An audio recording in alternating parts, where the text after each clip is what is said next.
नमस्कार. आज आपण एका राष्ट्राच्या जन्माची कहाणी पाहणार आहोत. एका अफाट विविधतेने भरलेल्या देशासाठी फक्त एक नियमावली कशी तयार झाली याची ही गोष्ट आहे. ही गोष्ट त्या महान लोकांची आहे ज्यांनी आपलं सर्वस्व पणाला लावलं होतं, त्यांचं ज्ञान, त्यांचं आयुष्य आणि त्यांचं भविष्य.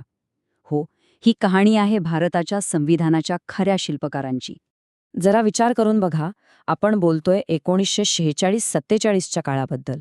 एका बाजूला स्वातंत्र्याचा आनंद होता, पण दुसऱ्या बाजूला फाळणीच्या खोल जखमा. आणि अशा वातावरणात तब्बल 30 कोटी लोक, शेकडो भाषा, असंख्य श्रद्धा आणि परंपरा या सगळ्यांना एका नियमाच्या धाग्यात बांधायचं होतं. तुम्हीच सांगा, हे आव्हान एव्हरेस्ट सर करण्यापेक्षाही मोठं होतं की नाही? या प्रचंड मोठ्या प्रश्नाचं उत्तर एकाच गोष्टीत दडलेलं होतं, एका पुस्तकात. आपलं भारताचं संविधान. पण थांबा, हे फक्त काही नियमांची यादी किंवा कागदांचा गठ्ठा नव्हता. नाही, हे एक वचन होतं, एक स्वप्न होतं. अशा भारताचं स्वप्न जिथे प्रत्येकाला न्याय मिळेल, प्रत्येकाला समान संधी मिळेल. आणि हे स्वप्न खरं करण्यासाठी जे प्रयत्न लागले ना, ते खरंच अफाट होते. चला तर मग पाहूया की हा मास्टर प्लॅन नक्की होता तरी कसा. आज आपण ह्या सगळ्या प्रवासाचे टप्पे समजून घेणार आहोत. संविधानाचा हा महाप्रकल्प कसा होता, त्यातल्या प्रमुख समित्या कोणत्या होत्या, मग उप आणि लहान समित्यांनी काय काम केलं, सर्वात महत्त्वाची मसुदा समिती, आणि मग मसुद्यापासून ते अंतिम संविधानापर्यंतचा प्रवास कसा होता, आणि शेवटी एक संघ एक राष्ट्र ही भावना कशी जपली गेली. भारताचं संविधान बनवणं म्हणजे काय, तर समजा एक भव्य राजवाडा बांधायचा होता. असा राजवाडा जिथे प्रत्येक भारतीयाला आपलं घर वाटावं. आता एवढं मोठं आणि किचकट काम कुणा एका व्यक्तीसाठी करणं शक्य होतं का? मग तो कितीही हुशार असो, अजिबात नाही. यासाठी गरज होती एका जबरदस्त टीमची, ज्यात प्रत्येक कामासाठी एक्सपर्ट्स असतील. आणि मग आपल्या नेत्यांनी एक जबरदस्त उपाय शोधला. त्यांनी या प्रचंड कामाचे छोटे छोटे मॅनेजेबल तुकडे केले आणि प्रत्येक तुकडा एका खास समितीकडे सोपवला, म्हणजे त्या विषयातल्या एक्सपर्ट्सच्या टीमकडे. अगदी तसंच जसे राजवाडा बांधताना कोणी पाया खोदतं, कोणी भिंती बांधतं, तर कोणी सुंदर नक्षीकाम करतं, तसंच काम इथे वाटून दिलं गेलं. तर सगळ्यात आधी होत्या प्रमुख समित्या, म्हणजेच मेजर कमिटीज. नावावरूनच कळते की यांचं काम किती महत्त्वाचं होतं. खरं तर या समित्या म्हणजे नव्या भारताचे आधारस्तंभ होत्या. देशाचं बेसिक स्ट्रक्चर कसं असेल, देशाचा कारभार कसा चालेल, याचा मूळ आराखडा याच समित्यांनी तयार केला. आता या 8 मुख्य समित्या आणि त्यांचे अध्यक्ष बघा. जवाहरलाल नेहरू, सरदार पटेल, डॉ. राजेंद्र प्रसाद या मोठ्या नेत्यांवर किती मोठी जबाबदारी होती याचा अंदाज येतो. नेहरूजींच्या हाताखाली ज्या 2 समित्या होत्या, त्यांनी ठरवलं की केंद्र सरकार म्हणजे दिल्ली सरकार किती पॉवरफुल असेल, तर सरदार पटेल यांच्या समितीने राज्यांना किती अधिकार मिळतील हे ठरवलं. आणि डॉ. राजेंद्र प्रसाद यांच्या समित्यांनी तर संपूर्ण संविधान सभेचं कामकाज कसं चालेल याचे नियम बनवले. म्हणजे बघा, प्रत्येक समितीने देशाच्या एका मोठ्या भागाचा पायाच रचला. ठीक आहे, म्हणजे मुख्य खांब तर उभे राहिले, पण खरी जादू होती ना, ती होती छोट्या छोट्या तपशिलांमध्ये. कारण देश फक्त मोठ्या धोरणांवर चालत नाही, तर छोट्या छोट्या गोष्टींवरही अवलंबून असतो. आणि हेच डिटेलिंगचं काम केलं उपसमित्या आणि लहान समित्यांनी. त्यांनी प्रशासनाच्या प्रत्येक लहान सहान पैलूवर खूप खोलवर काम केलं. याचं एक बेस्ट उदाहरण आहे सरदार पटेलांच्या अध्यक्षतेखालील सल्लागार समिती. आता या एकाच समितीकडे मूलभूत हक्कांपासून ते अल्पसंख्याकांचे हक्क आणि आदिवासी भागांच्या प्रशासनापर्यंत सगळं होतं. काम इतकं मोठं होतं की त्यासाठी 4 वेगळ्या उपसमित्या बनवाव्या लागल्या. जे.बी. कृपलानी यांच्या समितीने आपल्याला जे फंडामेंटल राईट्स मिळालेत ना, त्याचा मसुदा तयार केला. आणि एच.सी. मुखर्जी, गोपीनाथ बारदोलोई आणि ए.व्ही. ठक्कर यांच्या समित्यांनी हे पक्क केलं की देशाच्या कानाकोपऱ्यातल्या प्रत्येक माणसाचे हक्क सुरक्षित राहिले पाहिजेत. आणि मग होत्या या लहान समित्या. यांची संख्या तर 13 पेक्षाही जास्त होती. आणि यांचं काम किती वेगवेगळ्या प्रकारचं होतं बघा. संविधान सभेचा खर्च आणि स्टाफ कसा सांभाळायचा यापासून ते आपल्या तिरंग्याचं डिझाईन कसं असेल यासाठी सुद्धा एक वेगळी समिती होती. सभागृहातलं कामकाज कोणत्या क्रमाने चालेल हे के.एम. मुन्शींच्या समितीने ठरवलं, तर जी.व्ही. मावळंकरांच्या समितीने हे बघितलं की संविधान सभा कायदे बनवण्याचं काम कसं करेल. म्हणजे विचार करा, एकही छोटी गोष्ट सुटली नाही. पण या सगळ्या समित्यांमध्ये एक समिती अशी होती जिच्यावर ह्या सगळ्या कामाला एकत्र बांधण्याची जबाबदारी होती.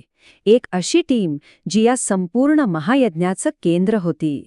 आणि ती समिती होती मसुदा समिती, म्हणजेच आपली ड्राफ्टिंग कमिटी. आपण यांना संविधानाचे चीफ आर्किटेक्ट म्हणू शकतो का? कारण बाकी सगळ्या समित्यांनी जे वेगवेगळे आराखडे दिले होते, ज्या सूचना दिल्या होत्या, त्या सगळ्यांना एकत्र करायचं, त्यांना कायद्याच्या भाषेमध्ये बसवायचं आणि एक फायनल डॉक्युमेंट तयार करायचं, हे प्रचंड अवघड काम ह्याच टीमने केलं. ही टाईमलाईन बघा. देशाला स्वातंत्र्य मिळालं आणि अवघ्या 14 दिवसांत म्हणजे 29 ऑगस्ट 1947ला ही समिती बनवली गेली. यावरूनच कामाची गंभीरता लक्षात येते. आणि मग बघा, 6 महिन्यांपेक्षा कमी वेळात फेब्रुवारी 1948मध्ये पहिला ड्राफ्ट तयार होता आणि ऑक्टोबर 1948मध्ये दुसरा. किती वेगाने आणि किती फोकसने हे काम झालं असेल विचार करा. ही होती ती ड्रीम टीम. डॉक्टर बाबासाहेब आंबेडकरांच्या नेतृत्वाखाली देशातले 7 सर्वोत्तम कायदेतज्ञ एकत्र आले होते. N Gopalaswami Ayyangar, Alladi Krishnaswami Iyer, doctor K M. Munshi. प्रत्येकजण आपापल्या क्षेत्रातला दिग्गज होता. हे फक्त 7 लोक नव्हते, तर ती एक प्रचंड मोठी बौद्धिक शक्ती होती, जी देशाचं भविष्य घडवण्यासाठी एकत्र आली होती. चला, आता बघूया की या ब्रिलियंट टीमने नुसत्या कल्पनांना आपल्या देशाच्या सर्वोच्च कायद्यात म्हणजेच आपल्या संविधानात कसं बदललं. हा प्रवास खरंच खूप इंटरेस्टिंग आहे. ही प्रोसेस किती डेमोक्रॅटिक होती बघा. पहिला ड्राफ्ट तयार झाल्यावर तो काही बंद खोलीत ठेवला नाही, तो थेट भारताच्या जनतेसमोर ठेवला गेला. लोकांना पूर्ण 8 महिने दिले होते तो वाचायला, त्यावर चर्चा करायला आणि आपल्या सूचना पाठवायला. हजारो सूचना आल्या आणि त्या सगळ्यांचा विचार करून मग दुसरा ड्राफ्ट बनवला गेला. म्हणूनच आपलं संविधान खऱ्या अर्थाने आपण भारताच्या लोकांनी बनवलं आहे. तर मग प्रश्न हा आहे की ह्या सगळ्या प्रक्रियेत नक्की मेहनत किती लागली? किती दिवस गेले असतील? चला आकडे बघूया. 141. हो, 141 दिवस. एवढे दिवस मसुदा समिती प्रत्यक्ष बसून काम करत होती. प्रत्येक कलमावर, प्रत्येक शब्दावर चर्चा, वादविवाद, लिखाण, आणि हे तर फक्त बैठकीचे दिवस झाले. याशिवाय केलेला अभ्यास आणि वाचन तर वेगळंच. आणि हे सगळं म्हणजे पहिला मसुदा तयार करण्याचं पूर्ण काम 6 महिन्यांपेक्षाही कमी वेळात झालं. विचार करा, किती फोकस आणि किती वेग असेल. यावरूनच दिसतं की देशाचं भविष्य घडवण्याची जबाबदारी त्यांनी किती मनावर घेतली होती. चला आता हे सगळे एकत्र जोडून बघूया. या सगळ्या टीमवर्कचा अर्थ काय होता? यातून आपल्याला काय शिकायला मिळतं? हेच या संपूर्ण प्रक्रियेचं सगळ्यात मोठं यश होतं. आपलं संविधान ही कुणा एका व्यक्तीची कल्पना नाहीये.